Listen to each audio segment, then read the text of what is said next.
Hi, hello, how are you? Thanks for kicking off your week with us. Yeah.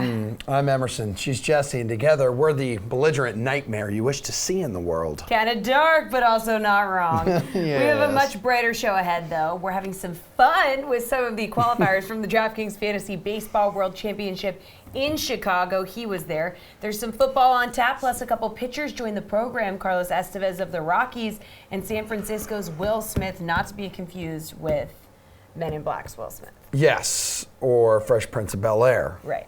Right? Mm-hmm. I'm a little older than you, though. Yet two gentlemen, though, hailing from the NL West. And we have two gentlemen right now who are here to help you navigate the DK Sportsbook this evening for this 9-game MLB slate. DK Live's Julian Edlow on the left side of your screen, and the owner of DFSR.com, Doug Norrie. Name of the game, Chase or Fade, so agree or disagree with the following statement. Jessie? Well, it hasn't happened too often this season, but the Orioles are actually the favorites when they host the Royals. Wow. Chaser Fade, Baltimore does not deserve to be favored and will lose. Julian? I mean, I guess I'll fade this just because at worst I feel like this game should just be set as a pick'em just because both are just in such bad spots. John Means, he has a 8.43 against ERA since the All-Star break. He's been terrible. He's also been in some of his more difficult spots of the season, so maybe the Royals do present a little bit of a bounce-back situation. But, I mean, at the same time, it's just such bad pitching, and he has such a bad bullpen behind him. Lopez on the other side, an ERA of 6.51. Kansas City, the 22nd ranked bullpen. Slightly better, I guess, than the Baltimore bullpen. This is a long way of saying I don't really care about picking a side to this. I think it should be a pick 'em because all this pitching is so bad. If you want to make a play on the game, I think over 10.5 is probably the play that I'd look at. Okay, Doug, Chaser Fade Baltimore does not deserve to be favored and will lose. I mean, both these teams deserve to be probably relegated. It's basically a minor league game at this point. It's completely brutal. But in that being said, there's really no way you can take Baltimore as this heavy of a favorite. They've been outscored by something like 260 runs this season. I'd probably actually go the other side and just bet the Royals and take the plus side of that because really the Orioles should never be favored. I'm right with you. Means has been terrible. The xFIP is 5.5. Lopez isn't much better, but at least the xFIP is 0.75 runs lower. You can't be a baseball fan and watch this game, but if you're going to watch it, I'd bet the KC Royals side. Hey, Doug, the Angels and Rangers, though, have the highest over-under of the night, and I'm talking 11.5 here. I haven't seen these two score a bunch of runs this month, so chase or fade, the under hits. I would chase the under here because it's mostly a ballpark thing because the Texas plays almost like Coors. Last season there was more runs in Texas in Globe Life Park than there was in Coors. This year Coors has exceeded it finally because the air is like the moon there. But tonight is 99 degrees. The humidity is up there a little bit. Ball will be flying. I kind of like the over. Both of these pitchers struggle with control. Allard walks a lot of guys. He has some K stuff, but the walks are through the roof. I know it's a small sample size. Peters that can't strike anybody out, and the xFIP is hitting like 4.5. So I think I'd take the over here. The pitchers don't do it enough, and I think that especially the Angels side with Trout, et cetera, can get it done. Julian, it's going to be hot. It's going to be sticky. It's going to be moist. You're going to chase or fade the under? I will fade the under here tentatively, I guess. When you look just from a DFS perspective, both of these pitchers are priced over $9,000, which normally would tell you there's going to be good pitching in this game, and at a high total like 11.5, an under could be a good play. But I don't know why either of these guys are priced at $9,000 because they're not good pitchers. So for the majority of the reasons that Doug said, I'm also going to ride the over here. This Angels offense went through a real slump and broke out of it, I think, probably in that Pirates series, even though they lost some games with their bad pitching, a lot of high-scoring games there. The Angels offense seems to have woken up. The Rangers have been one of the better offenses at home this season, and these two pitchers are nothing special and definitely shouldn't be priced in the 9,000s. I think this one will find its way over. All right. Well, Trevor Bauer's strikeout total is set at 8.5 against the Padres. Now, he has only eclipsed that mark once in his 3 starts with the Reds. Okay. So, Chaser Fade Bauer stays under that mark, Julian. Yeah, this is a pretty good number on him. he hasn't been at his best lately, I would say. The Padres are a team, though, that will swing and miss, and they'll strike out. So if you just go through Bauer's game log, though, it's been pretty inconsistent since coming over in that trade. His strikeouts have been 4 in 2 games and 11 in another against the Chicago Cubs. So just the way he's been so far, I would probably lean with the under since it's a big number, even though the Padres strike out a lot. But he's obviously got a guy with the upside to get it. So probably a stay-away spot for me overall. Doug, what do you think? Chase or fade? Bauer's going to stay under 8.5. Yeah, I'm going to chase that under. I love the under on this. The thing with Bauer is the Indians were borderline abusive with him on the pitch counts when he was with them. He was averaging something like 112 pitches a game. And I know it's only been 3, which is terrible. No team should allow their pitcher to go that long. But with the Reds, they're much more manageable. It's only been 104 pitches. Just that alone is going to lower the strikeout expectation. The walks are kind of still a problem. This Padres team as a whole strikes out a lot, but this actual lineup is only around 4% more than league average. So I love the under on this. I do not think he hits the 8. All right, Doug, let's talk about Joe Ross here. He has recorded a win in 3 straight starts for the Nationals. His odds to make it 4 in a row are at plus 175 when he faces the Pirates in a city known for putting French fries on its sandwiches. Chase or fade, he gets the dub again. Oh, fade the W here. He should have been playing the lottery during these last 3 games because he was about as lucky as you could ever get for a pitcher. He stinks, so I'll just make it easy there. But the second part of it is during that 3-win stretch, literally every single thing went right for him. His BABIP was 0 almost. BABIP against, was 0. The left on base percentage was like 100%. Those are just 2 things that simply can't happen. He's just not a good pitcher. He walks everybody. He can't strike anybody out. This number would have to get a lot higher for me for the win. I just take the other. I know you can't do it, but betting the other side of him just straight up taking the loss is probably a number I'd be more interested in.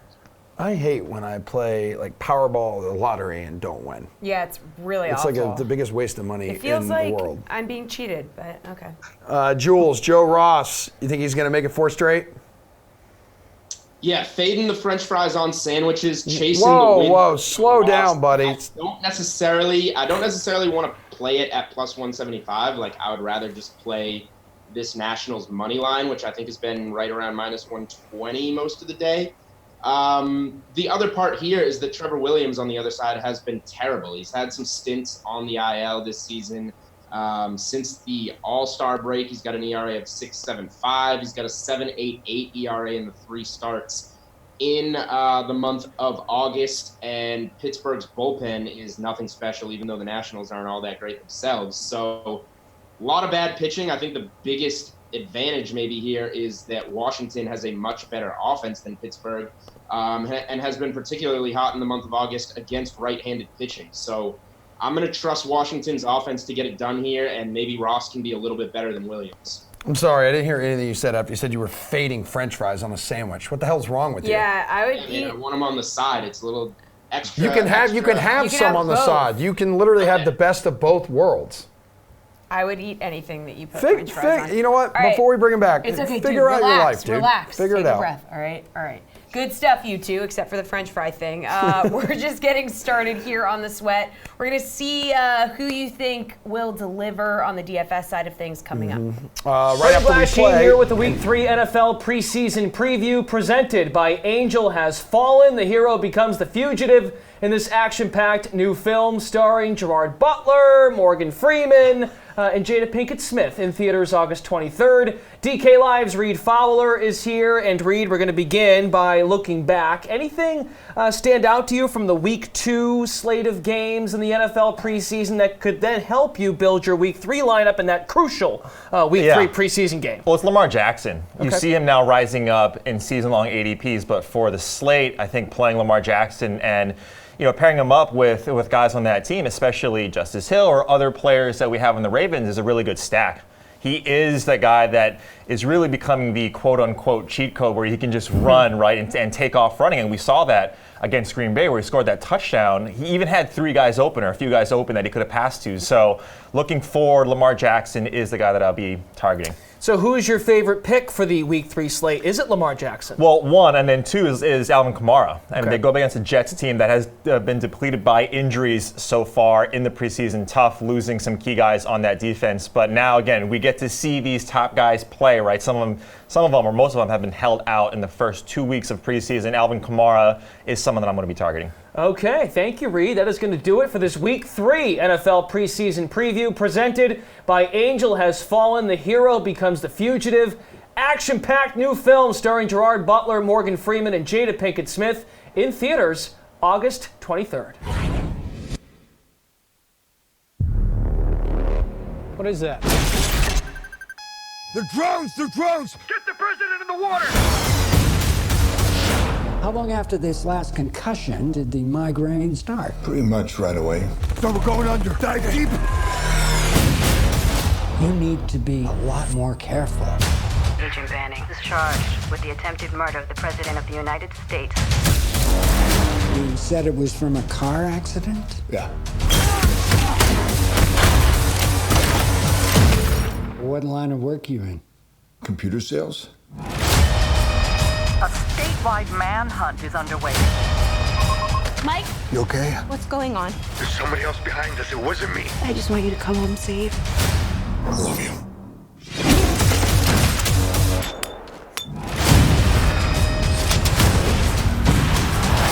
You almost blew me up. You're welcome. You can't hide from us. Don't worry about finding me. I'll find you.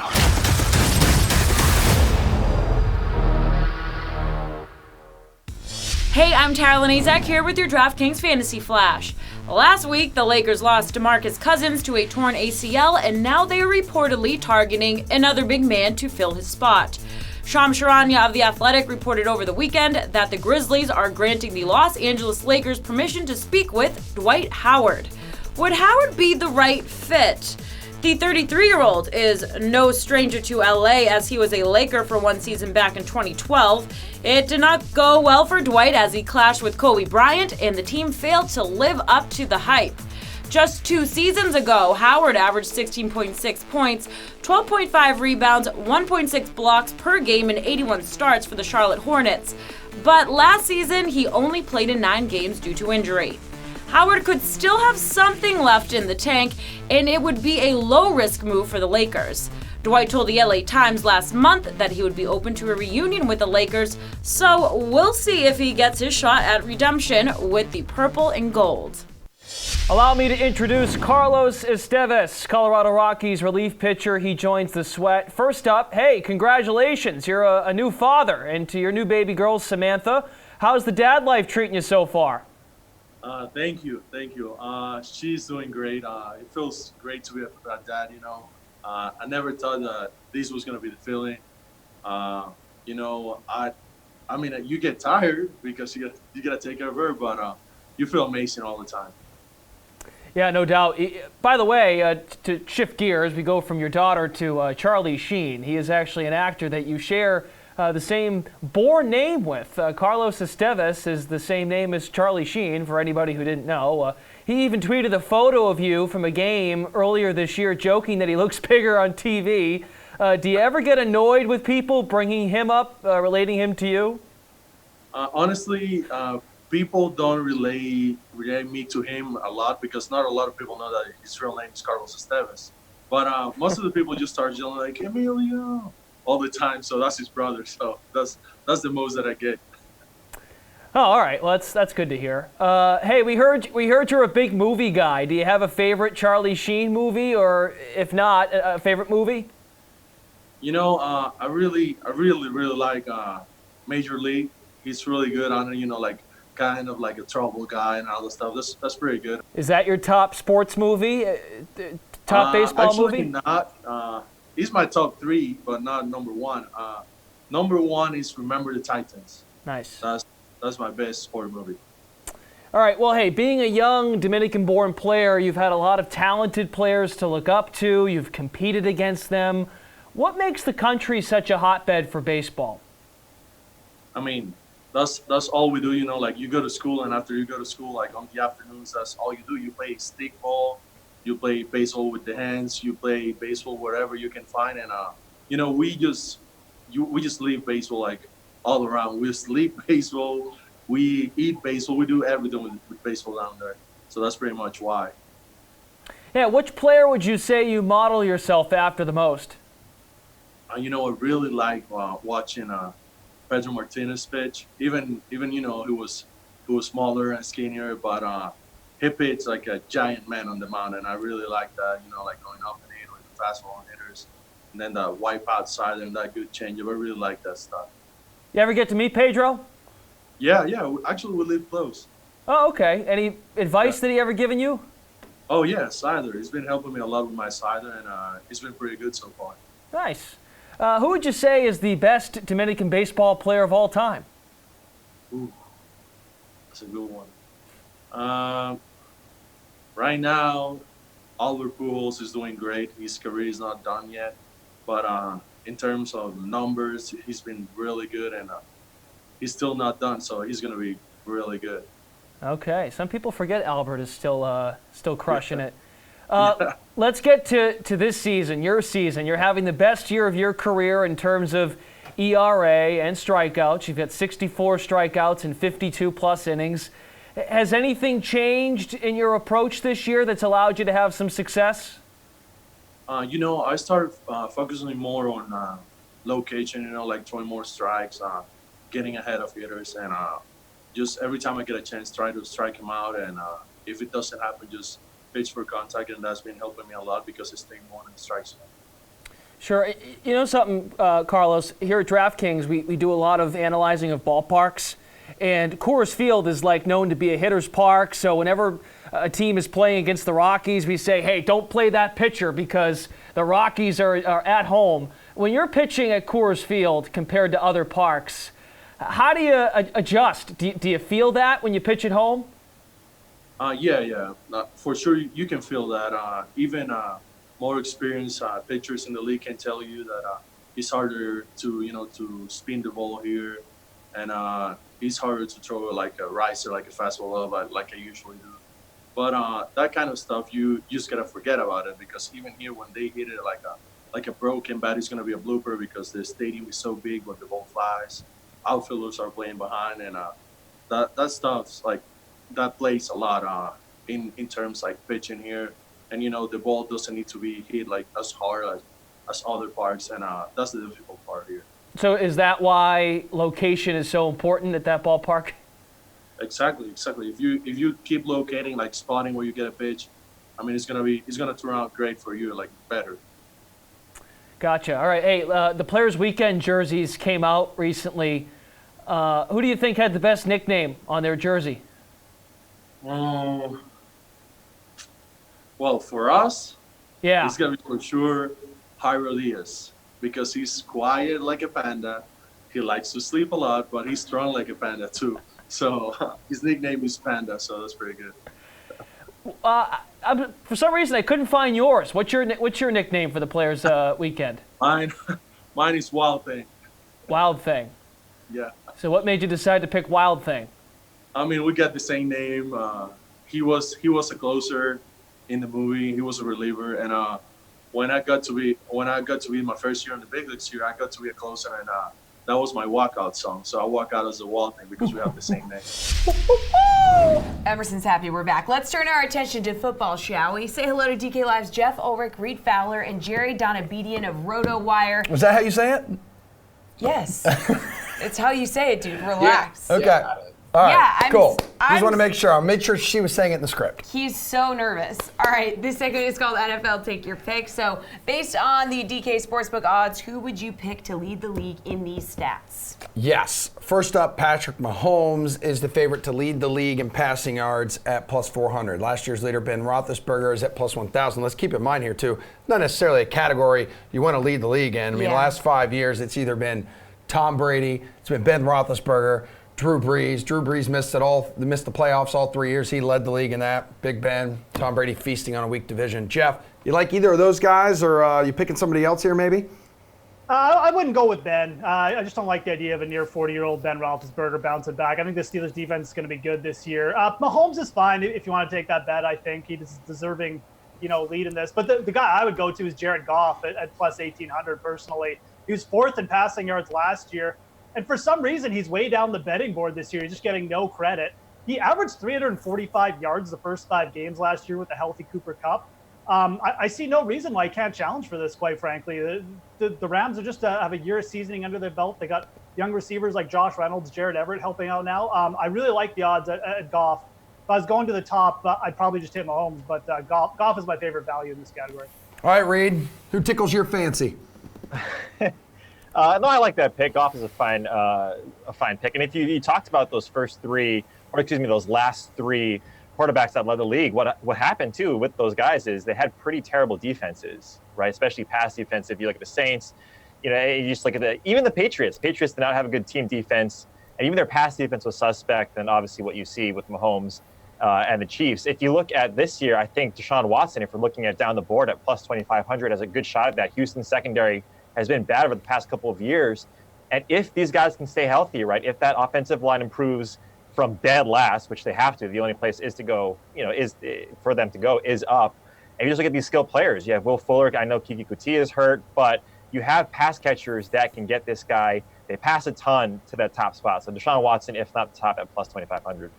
All right, Jerry, you like these guys, their picks? This is definitely a stat where I tend to gravitate toward the top. Like you said, you look back, it's a lot of Breeze, Manning, Brady. There's one Matt Schaub season where he led the league in passing yards. Whoa. Yeah. But I think I look at like Mahomes, Ryan, and Roethlisberger, and I'd probably just take the favorite, Mahomes. Like you look at the Chiefs' pass rate in neutral situations last year, very high. If the defense or just the running game take a little step back, I could see, he doesn't need the same volume. Like he doesn't need necessarily 600 attempts to lead the league. So it's, boring going with the favorite, but I think he has better than 4-1 chance to do it. All right, sticking with QBs, you can also bet on who will lead the league in interceptions thrown. Big Ben and Jameis Winston are the co-favorites here. Both are at plus 800. Reed, who do you think will lead this lovely category? Yeah, I think Jeff's boy, Joe Flacco, is going to lead this category out in Denver.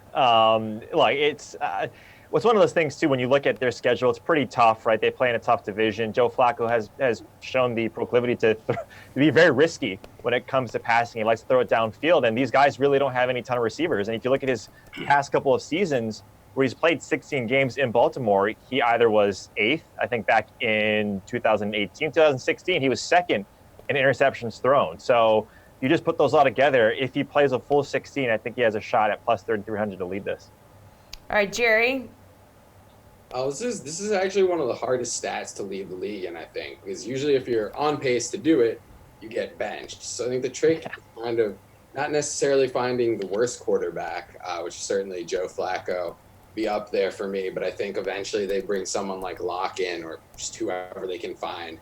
But someone who is on a team that we don't expect to win many games yet has really good job security. So maybe like a Matt Stafford, but I think who I really look to is Kyler Murray. I just think, they're in a situation where there's not big expectations in terms of wins. I think he's a really good prospect and going to be a really good player. But certainly we've seen, even going back to like Peyton Manning, guys who end up being great players throwing a ton of interceptions as rookies. I think Murray will put up touchdowns. I think he'll put up rushing yards, passing yards, and be a good fantasy pick. But I also think he's a good candidate to lead the league in interceptions, and he'll get to continue playing through those struggles. Jeff, who do you think is going to lead the league in interceptions? Yeah, I mean, to Jerry's point, you want a player who's got good job security, but is still going to be chucking it around a lot and just likes to turn the ball over. I just go with the favorite here in Jameis Winston. I mean, he threw 14 interceptions in 9 starts last year. He's on pace for like 24 if he had started all the games. The Bucs don't have anyone to develop behind him. I mean, if Arians wants to bench him, what's he going to do, bring in Ryan Griffin for a game? I don't think that's going to happen. Jameis Winston is the QB this year, so I don't really like betting favorites in these kind of fields. I like looking for like really good value, but I think Winston actually kind of is value because he's hit double-digit interceptions every time in his career. The Bucs still have a terrible defense. The only other guy that kind of piqued my interest was Fitzmagic there at plus 2,500. But again, at some point they might bring in Josh Rosen. So I just take Winston. Ezekiel Elliott is the favorite to lead the league in rushing yards at plus 400. He's led the league in this category, has earned the rushing title 2 of the past 3 years, beefing with Jerry Jones right now. We're not beefing with you, Jerry, our Jerry. So will Zeke, who's still holding out, will he lead the league in rushing again, or whose odds do you like more? No, I mean, obviously he has a chance. He's a great player. He's going to get volume if he's out there. But I think you look at this category and there's, 15 guys at least that you can make a reasonable case for. And then, running back more so than other positions, we've seen guys come out of nowhere. So I think I need to look for like a little better odds here, like Dalvin Cook at 22-1, or my favorite being James Conner, 25-1. I think with Conner, really, we already saw that he's a good player last year. In terms of our fantasy teams, I think the concern with him is losing passing down work to Jalen Samuels, but he can give up some of those snaps and still get 250 to 300 carries and have a shot to lead the league in rushing. Steelers have a top offensive line. Like Jeff said, I think their defense is going to be at least decent this year. They're going to be a competitive team even without Antonio Brown. So when you can get Conner at that much lower odds than Zeke, I think got to go for that. All right, Jeff, whose odds do you like? The two that piqued my interest the most, the first is Derrick Henry. Again, he was seventh in rushing last year, 205 carries, way less carries than the top 6 guys above him. The Titans brought in like an in-house OC this year. They're going to maintain kind of a run-first approach, and they've said they want to feed Derrick Henry the ball. I could see him approaching 300 carries this year, and if he does, he's definitely got the ability to put up Zeke-like numbers. So I don't mind that at plus 1,400. Then the other one was Leonard Fournette. I mean, again, everyone's down on him, but all he has to do is stay healthy for the year. The Jags have a top 5 defense. Mm-hmm. It can easily work out for Fournette too, and I just think at that odds, like double Henry, he's got to be considered too. Fantastic selection, Jeffrey. Reed, would you all also? All year, Jags here, baby. All year. Reed, you're also going with Leonard Fournette, I'm being told? No. Lies. Fibs. No. No, those are solid picks. I think to what Jerry was saying, if you look at Dalvin Cook, you mentioned him earlier at plus 2,200. I think he has a real good shot. Again, all of this is with the caveat that these guys stay healthy and those skill positions stay healthy. But a good defense with Minnesota. They're bringing back a ton of their starters. They're not really doing away with any of their starters on that team. Dalvin Cook, when you just look at this offensive coordinating team now, because Stefanski is the OC, but Kubiak is coming as a consultant. When Kubiak was head coach with Denver, he had a couple of squads that kind of went back and forth with Ronnie Hillman, C.J. Anderson. But you have to go way back to 2012. Arian Foster, he led the league in attempts, and he was 6th in yards. Kubiak likes to run the ball. He likes to establish a run. I think Dalvin Cook at that number is fantastic. All right, let's go to receivers. Julio Jones is the favorite at plus 600 to lead the league in receiving yards. Jeff, do you think he can make it 2 years in a row, or is somebody else going to dethrone him? He certainly could. He wouldn't be my pick from the betting odds. I just feel like with the top 8 players, maybe even go deeper, top 10 players, there's just not that much in between them. So I'm really looking at guys a little bit deeper in the odds, like around 6th or 8th. And the one that stuck out to me is Odell Beckham Jr. at plus 1,400 in this kind of category. Again, the Browns passing offense was just a different beast with Freddie Kitchens second half of the year and Baker Mayfield. I just don't think people understand how big a QB upgrade Odell Beckham is getting this year. I mean, this is a player put up 1,300 plus yards with Eli Manning in multiple seasons. Now he's going to Baker Mayfield, like one of the most productive QBs ever in college. I mean, I just feel like the upside there is too big to ignore betting Beckham versus Jones. Beckham at double the odds, obviously. So I really like Odell from the top. I think if you're really looking at like 100-1 long shot, Allen Robinson is kind of interesting player coming off an ACL injury. Really improved the second half of the year. But Odell for me would be like the main bet. Reed, what do you think? Would you go with Julio Jones? Are you going to go with somebody else? No, I'm going with D.D. Westbrook. No, I'm just kidding. I'm not going with Westbrook. Give me a break. Come on. No, I mean, the guy, we talked about it quite a bit, Mike Evans. If you look at this Tampa Bay offense, I think we have a lot of optimism about this offense. And Arians, again, not one to really shy away from the passing game. Fitzgerald, not necessarily a guy that we consider the high yards after catch or just yards guy. Finished in the top 10 twice in Arians' time in Arizona. I think Mike Evans, who's finished without Arians at the head coach of the offensive coordinating position, he's finished in the top 5 over the past, I think, couple years. This guy gets targeted quite a bit. Jameis, we know, likes to throw to him. So I think Mike Evans at that plus 1,200 is a solid bet. All right, Jerry, who are you going with? I'm staying away from Jones here, kind of the same logic Jeff used. There's 8 guys really who I think have pretty even footing in terms of the statistic. And actually, the two guys among like the ones with better odds that I had highlighted were Evans and Beckham. But if we're going to look down a little bit further, Kenny Galladay at plus 6,000. We know the Lions want to run the ball. They brought in Darrell Bevell. We saw Matt Patricia run the ball even when he should have been passing last year.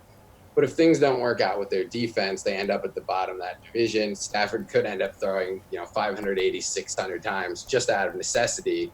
And in that case, Galladay could be up around 150, 160 targets. And really, anyone who has a shot at 150 plus targets has a shot to lead the statistic. That's sort of like the minimum necessary condition for doing it. We've seen some guys like T.Y. Hilton, Brandon Lloyd, who you probably before the year would not have picked as favorites. But we're in the situation for volume, and I think Galladay could be that guy this year. Wait, Emerson, you're not even going to attempt Jerry's last name? Yes, I am. Donabedian. There we go. There we go. I had Good to take a pause, think, and tell myself I can do it. I did just panic inside a little bit, but everything's good to go. Everything works out in life, kids. Well done, all three of you. Go enjoy the rest of the best day of the week. Still ahead, we have Mike Francesa talking baseball, which is always interesting, I'm being told. Always. And we're talking baseball with our analysts right after your daily dose of the world-famous DraftKings game, Who's at Bat from the DK Fantasy Baseball World Championship in Chicago. We're going to play a little game with you we like to call Who's at Bat. So we're going to show you a silhouette of players, and you got to guess who they are. All right, let's go. Okay, first one here. Any idea who that is? Not a clue. Legendary Japanese baseball player. He sets up like Happy Gilmore before he slaps the ball down the third baseline. Nope. Played out there for the Mariners. That's Ichiro. Yes, it is Ichiro. Let's go to the next one. One of the sweetest swings in baseball. Trout. No. Is that Barry Bonds? That is not the movie Little Big League. This player crushes the dreams of the little manager kid. That hint did not help you. No, not at all. One of the sweetest swings. Ken Griffey. Ken Griffey Jr. 2 for 2. Listen, you're good at building lineups right now, just not at Who's at Bat. You can't go old on me. I said past and present. Or maybe I forgot that part. Third one. I have a feeling you'll get this one too. Oh, man. Dude just hits taters for the Dodgers. It's just I didn't play enough MVP baseball in my life. This could be Jack Peterson.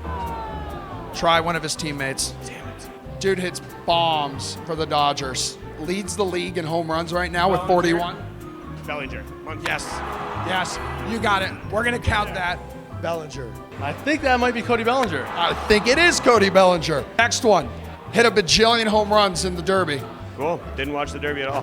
Fantastic. Derby? Yeah, like 700 million home runs. Alonso cooked him. That's all that matters. Trout. I really just want to guess Mike Trout, don't you, on all of these? He's a rookie for Toronto. Big, beefy meat eater. Oh, that's Guerrero. It's freaking Guerrero.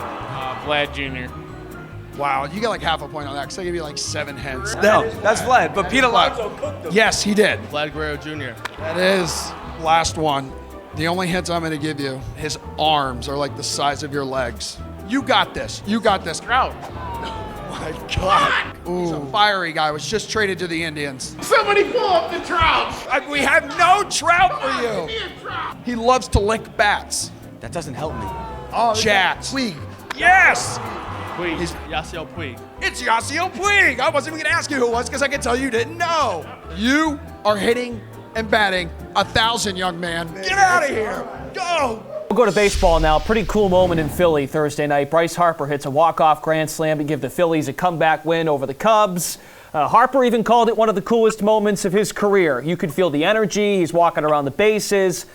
The contract's the contract, but can moments like this validate the signing if he really grows on the fan base and they grow on him? Yeah, if he hits a bunch of them, absolutely. You know, the idea is you got to hit a lot of those. He's got to win a lot of games. He's got to become a better everyday player. You know, Harper is a dramatic player. He's a very talented player, but he has not been a consistent player. He's been an overrated player in his career. No one can say anything about his ability. We know he has a world of talent, but he has not been a consistent player. And until he's a consistent player, you can't call him a great player. So is he a talented player? Yes. Is he a dramatic player? Yes. He's not yet a great player because he's just not a consistent player. Speaking of home runs, Pete Alonso has tied the National League rookie mark for homers, 39 on the season. If the Mets somehow get in and they're playing October baseball, is this kid ready to carry them? Yes, but not alone, because I think to talk about him and not talk about McNeil is not fair. McNeil is every bit as valuable to that lineup as Alonso is. Alonso provides the power. McNeil provides the consistency. I mean, every single game, big hit, getting on base. So they're a very good tandem. They came up together. They're a very good tandem. Hopefully they'll have many years together. One's going to hit 330 and get 200 hits and get big hits. The other one's going to hit a bunch of home runs. I think they're a very good twosome in the lineup, but I think that Alonso gets the attention because he hits the homers and he's had a great year. But so has McNeil, and that's gone under the radar nationally. It has not here in New York. It has nationally. People don't realize, unless you see the Mets, how good McNeil is. Yeah, how worried are you about him? It's the hamstring. He said it was a snag, not a pop. 10 days, what I understand, it was not Cano had a tear. Cano's going to be gone maybe to the end of the season. His was not that bad. They originally thought it was. I think it's probably 10 to 14 days, and they need him back in the worst way. The offense doesn't work consistently without him. I know I asked you Monday about the Yankees. Any developing opinions of the Yankees over the last few days? Yeah, I mean, the Yankee opinions are always the same. They're long gone. The only question now is whether they'll have the best record in all of baseball, which they easily could. You're going to be questioning who's going to get the starting rotation spots behind Tanaka. Right now, I would think it would be Emerson and Paxton, but they're going to be very heavily reliant on the back of the bullpen. And the other thing is, who's going to actually play? Remember, the Yankees have 3 super subs who have had sensational years in Urshela, who's become a regular, Tauchman, and Maben. They have not had Stanton all year.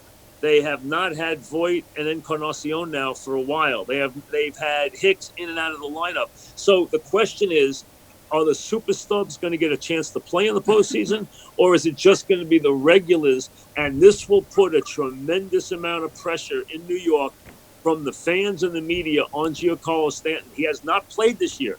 If he comes into the postseason and is a bust, they will boo him out of New York. They will not want him on anywhere near the field. There will be a tremendous amount of pressure on him come October. Backed by unpopular demand, it's Julian Edlow. We are balancing out the bad with the good dough thanks to Doug Norrie, the proud owner of DFSR.com. Diving right into MLB Hot or Not here. So who's giving us the flame emoji on the DK app? And who's going to be Johnny Snowflake? As ice cold. As cold as ice. As cold as ice. All right, Ivan Nova has quietly been solid for the White Sox recently. 29 DK points in his last start. A complete game shutout of the Astros. Like his chances to stay hot tonight against the Twins, Doug? Yeah, he must have been hanging out, scratching lotto tickets with Joe Ross, because he's been sort of in that same boat of just being unbelievably lucky. He's a huge underdog here. The Twins are really good. One of the best. They have top 4, I think, in WOBA against righties this season. They have Arias. Kepler's out of the lineup, but Arias is leading off, and he's one of the few guys that actually walks more than he strikes out this season. So I don't know how you can like anything about Nova here. He ran really hot for 3 games, but this guy, it gets a lot of grounders, but that's just about it. Jules, you want to give this guy the snowflake too? Yeah, I can't roster Nova here. Ever since he had that first hot game against Miami, the 31.8 DK points, it started a real 5-game hot streak. And at first we were just like, well, it's against the Marlins, and didn't really put much weight in it. But, he's been really good lately. I just don't think it can continue. You look at his salary here, $4,800 when that streak began, $5,700 in his last start against the Astros. Now he's all the way up over $8,000. I can't pay for a pitcher whose salary is going up that much, especially on the road in Minnesota against a really good Twins offense. Jules, what about Mike Moustakas, back-to-back 3-hit games? Will he continue to have a hot bat this evening against the Cardinals? I actually do think that he can stay hot here. He's reasonably priced at $4,000. He's going to be batting cleanup in an opposite-hand matchup, and he's been raking lately. So I just don't see anything against Dakota Hudson. He's a good pitcher, but I just don't see it as a red flag spot where he's necessarily going to get shut down. Is he my favorite play on the slate? No, but can he be a very good bat given the price and situation that he's in? I think he can. Doug, what can he do for you for $4,000? He's not going to get 3 hits again, almost for sure. He only has 5 3-hit games all season, so he kind of just piled those all together. Another guy playing the lottery. Yeah, I guess so. He actually probably is getting less lucky in the sense that he actually can get hits because he rarely ever strikes out and it's like a doesn't take a ton of walks. But so he's not headed down to the corner store with Ross and Nova for sure. But he's a decent play. There's a lot of other bats I like a lot more than him, sort of in and around the same price range. But it's still a pretty positive EV spot for Moustakas. Josh Bell has been held hitless in 4 straight games. Is tonight the night that he breaks out, though, Doug?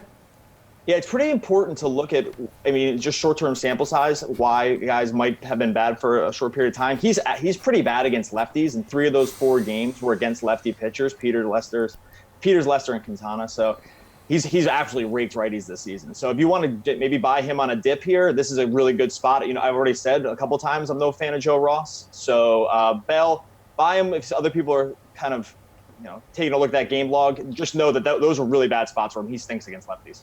Jules, Josh Bell, hitless in 4 straight games. Does he break out tonight?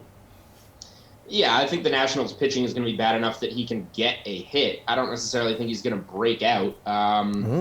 He does have that matchup with Ross that is going to be favorable to him, and the Nationals have a bad bullpen. So can he get a hit or 2 here? Yes, but he's not necessarily on my radar because he's been on this cold streak.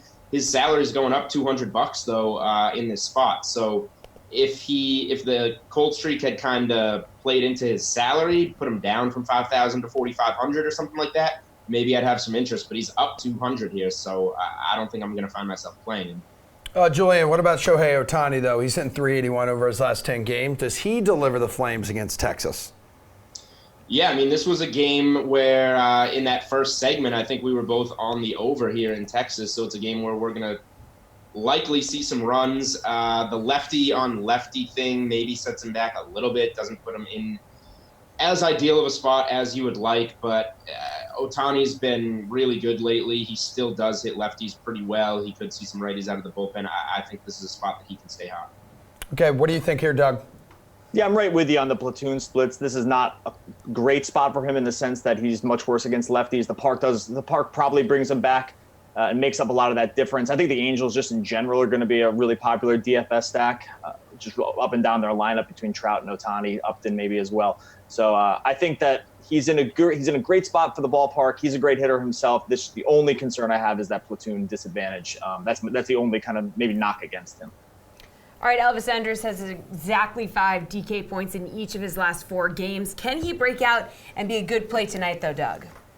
He's not a guy I'm targeting specifically. He's pretty unexciting in terms of just overall fantasy profile, just because he doesn't hit a lot of home runs. He can swipe bags. He needs a lot to go right for him because he just doesn't get on base a ton through walks. So while I like the platoon split here for him against the lefty, I love the park.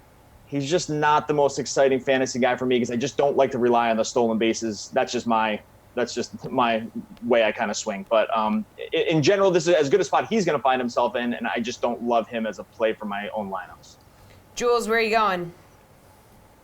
Yeah, it's as good a spot as you can find for him, like Doug kind of mentioned there. I just don't know if I want to pay the $4,300. I'll definitely fade him getting 5 DK points again for the millionth game in a row, just because at some point that's going to stop happening. Maybe he can get more than 5 here, but at the same time, like we talk about a guy like Moustakas who has power, who's $300 cheaper. I just think he's in a better spot, a guy that I would rather roster than Andrus, although he's a fine, maybe a safe cash play at shortstop, but I'd probably be looking elsewhere.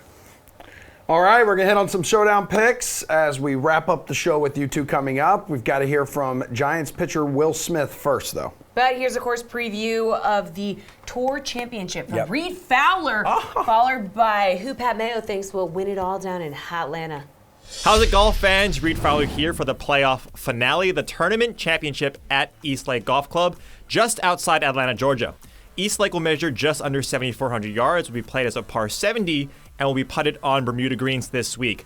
The famed golf club will host the final 30 in FedEx Cup rankings and will no longer be decided by accumulated points, but who wins the tournament championship. By doing so, it removes the possibility of 2 winners hoisting trophies on Sunday like we saw last year.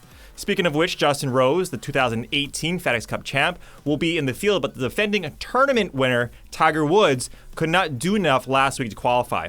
As I alluded to earlier, the tournament will not only play different than the first 2 legs of this year's playoffs, but also different than last year. Golfers will start on the leaderboard based on their points coming into this week. The golfer with the most points, Justin Thomas, will start in first place at 10 under, second place starting 2 back at 8 under, so on and so forth, while those ranked from 26th to 30th will start at even par. Eastlake has been a mainstay hosting the tournament championship for what seems like forever. Past winners here include Tiger Woods, Rory, Xander, Billy Horschel, Spieth, and Stenson, not favoring one style of golfer, but there are those in the field like Justin Rose, Webb Simpson, and Hideki who rank inside the top 5 in tee to green on Donna Ross layouts. An architect who's designed other courses on tour like Sedgefield Country Club, as well as Plainfield Country Club. Ross courses are about position golf off the tee and making the guys hit elite approaches, but ball striking will be the key stat I'm putting the most weight on this week. The new format may deem players like CH3 or Kokrak virtually out of it to begin with, but don't be so quick to discredit any of them. They've all played extremely well to get here. The guy I like the most to give JT and Brooks a go is Jon Rahm. He's playing some of the best golf of anyone all season, has been elite with his irons, and his form is impeccable, ranking 4th in ball striking as well as 5th in putting at Bermuda and 2nd in off the tee over the last 12 rounds. Everyone's kind of like penciling in Justin Thomas that he's going to win. He has a 2-shot lead. We saw him blow this to JB Holmes in 4 holes at Riviera. I would like to say this. It happens. The guy I'm trying to figure out who should I bet is who's going to go out I know who it is. Hold on. Who's going to go out on Thursday and have the Hideki round from like Friday and go right from 45th place. I know there's only 30 guys, just right to the top. A few guys at the top have even par, 1 under rounds, and then he's 3 back or something. Yeah. So we see all the time. Well, you kind of mentioned, I was talking about Fantasy National earlier, and we talked about this before the show. This is really the tournament where, if you're a Fantasy National member, hit those in-tournament play stats and just see who's lighting it up, who might have one of those rounds, and bet them. I said to you, like, I don't know, it should, like, the real show should be, like, Thursday night. Because you kind of see, like, who's here. Well, we know who's here.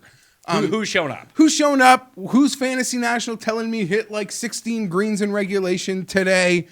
Who, that shot 2 under, that tomorrow could go shoot 6 under. I don't know. This is just hard. There's a few people I have in mind. I don't love anyone's odds, although I will acknowledge there are 2 guys, very elite players who I believe are kind of in a fair spot, in my opinion. All right, so here are the odds for the Tour Championship. Justin Thomas comes in at -10. He's plus 240 to win this event. Patrick Cantlay is -8. Plus 450. Brooks is -7. He's plus 550. Reed is 14-1 at 6 under. Rory is -5, but he is 8-1. So they're giving Rory a lot more credit than Patrick Reed. Those top 4 guys, by Rick when he ran his simulations, have over a 75% chance to win this event. Those 4 guys. And everyone else is like way down on the list. Then you got Rahm at 14, Webb, Xander, Dustin, all in the 20s. Scott, Finau, Hideki, Cooch, all in the 30s. Rose at 40, Ricky at 50, Woodland, Answer at 66. Then it's the Casey Kisners are all 70 and above, all the way down to Corey Connors. Played really well last week. It's 300-1. And he will start at -1. He's not even, I don't know why they're disrespecting Corey Connors so much. It's not even like he's one of the even guys. He's -1. He has the worst odds in the field. As Timothy Frank said, this is all just some grand conspiracy to prevent Corey Connors from winning the FedEx Cup. So I'm looking at this, and maybe the move is to find one of those boards like you mentioned where it's just strokes, but we don't have those yet, at least to my knowledge. I can't find any. I think that Rory at 8-1 or Reed at 14-1 is the bet. Okay, 3 guys. Like if we're talking about someone, because you have the one scenario where Thomas just doesn't play well, although he's never finished worse than T7 at this event. And I think I'm worried about, just off the top, I mean, it's unbettable. You almost hope he plays poorly in the first round or something, and then maybe you want to bet him at a much bigger number or just even double that, whatever it might be. You almost hope guys catch him and then bet him live.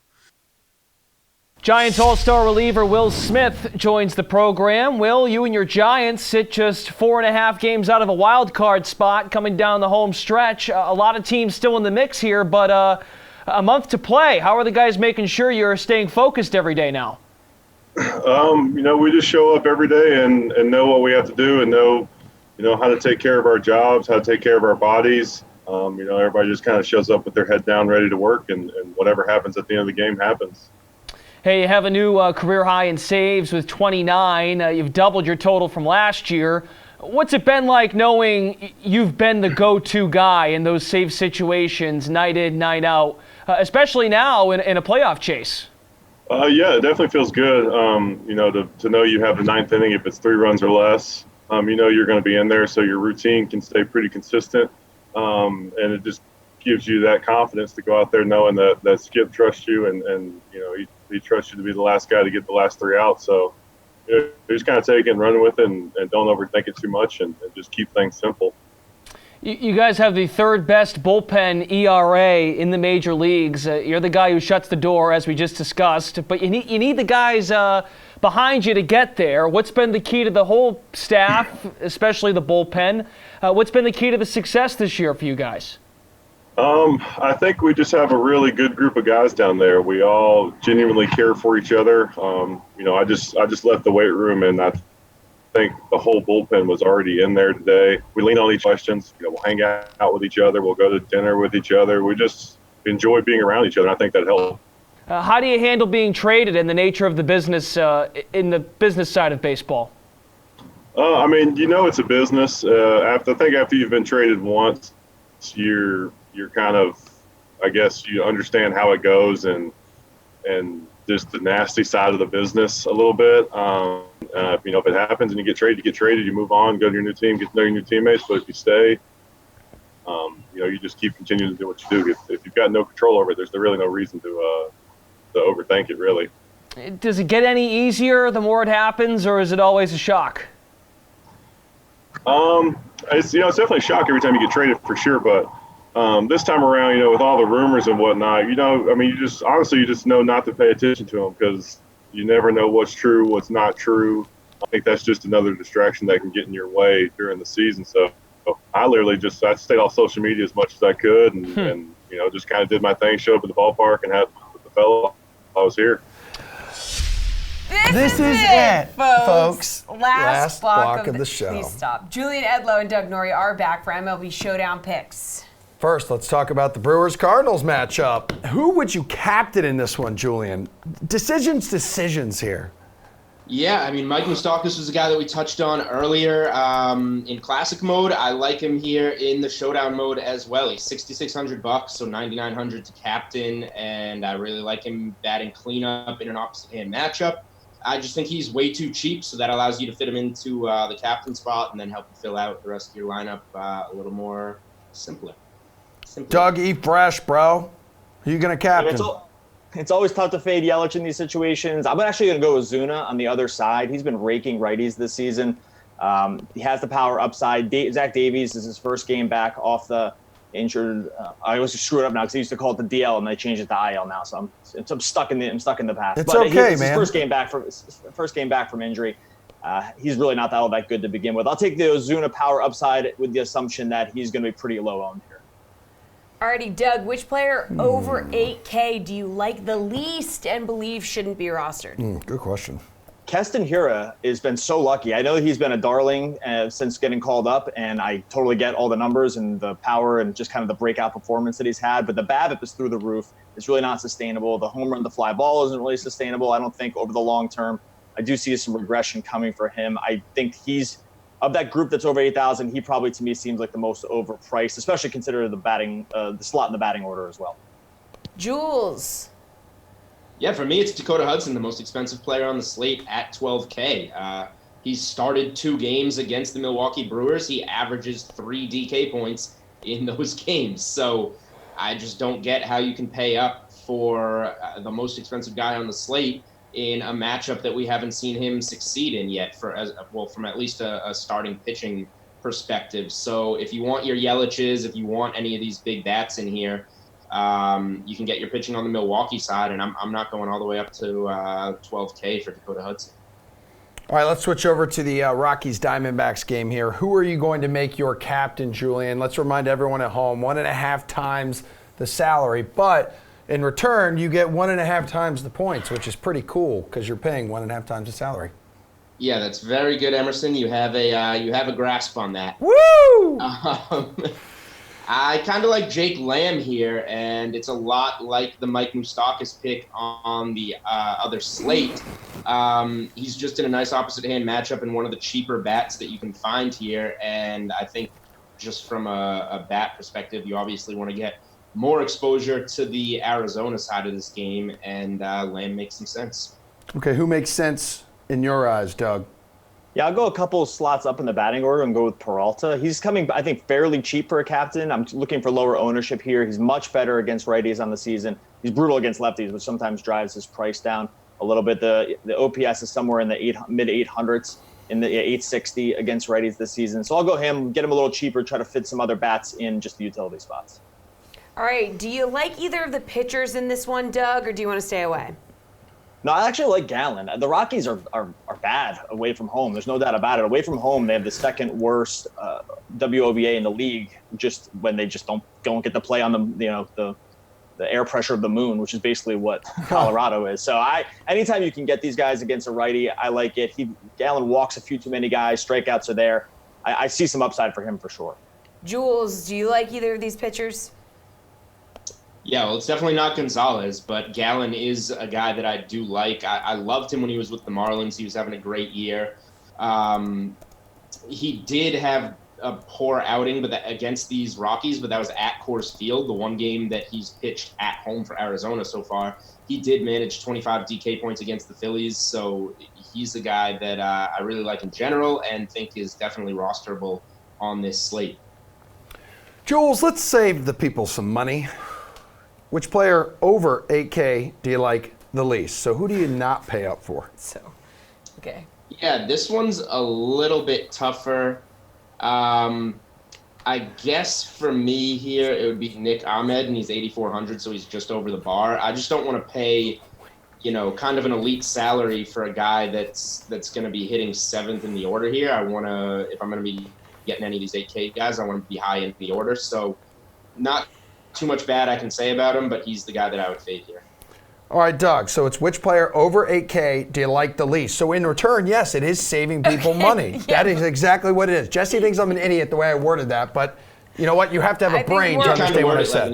We're all in consensus that you're an idiot, okay? Yes, I get that, all right? I'm not going to argue that. We're all insane here. It's not a competition. Go ahead, I was going to Doug. call you a genius and go the opposite. Yeah, I knew I liked you, Doug. My favorite analyst on this show.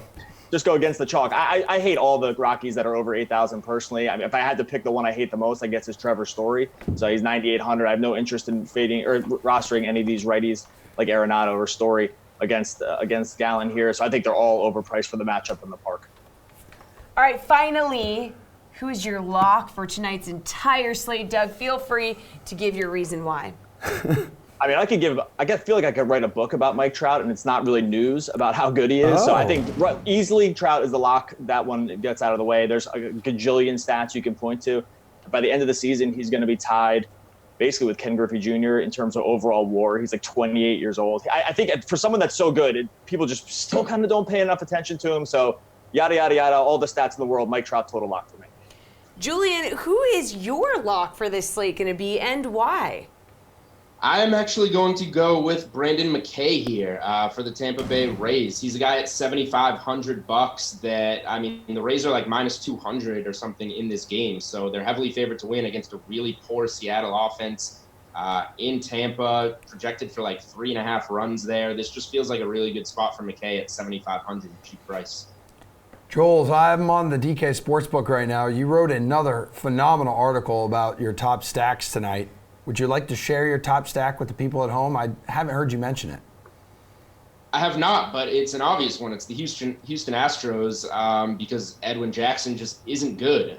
He somehow has been good in his last 2 starts, and Doug would probably say that he has been off scratching lottery tickets because Edwin Jackson stinks. He had an 11.12 ERA when Detroit acquired him, and he's had a couple of good starts against bad offenses, Seattle and I think Kansas City in Detroit. Now he goes on the road against Houston. Houston is going to blow him out of the water, but everybody probably knows that already. Hey, Doug, if you had to pick a team to stack tonight, which one would it be? If anyone in the world if it was as bad at their job against league average that Edwin Jackson is, they would have been fired so long ago. So I think you kind of have to go with Houston. I think they're going to be popular ownership. So I'll go with my boy Trout and the Angels here, just because they're coming a little cheaper in a good matchup. But you really look all the reasons in the world to go against Edwin Jackson as well. But I'll go the Angels, Trout, Ohtani, Upton, top of that order. I like the ballpark.